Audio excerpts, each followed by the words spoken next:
yok idi onda, ömür bir yok idi onda, ayrılık yok idi onda, ne şiir gazel sevirdim. Susardım her söze bəzən, acı olsa da zəhərdən, xətrimə dəyirdi hərdən, küsürdüm, digər sevirdim. Onu mən gözəl sevirdim, onu mən gözəl sevirdim, onu mən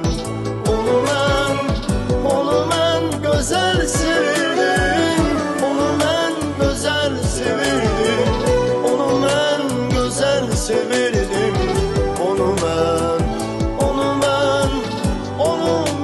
gözəl sevirdim.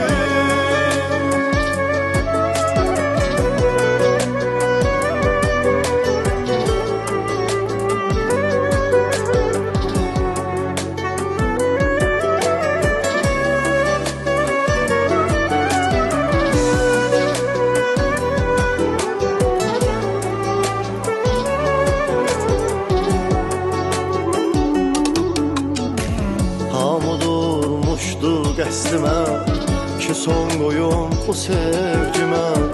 Mən gözü karda heç kimə qoymayıb məhəl sevirdim. Sonra bu ayrılıq neydi? Bəlkə də öz gözü deydi, günah onun özündeydi. Mən ondan əvvəl sevirdim. Onu mən gözəl sevirdim, onu mən gözəl sevirdim, onu mən gözəl sevirdim, onu mən gözəl sevirdim, onu mən gözəl sevirdim,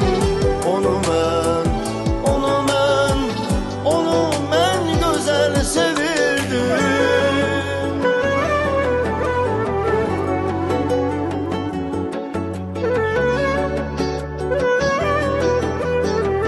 Onu mən gözəl sevirdim, onu mən gözəl sevirdim, onu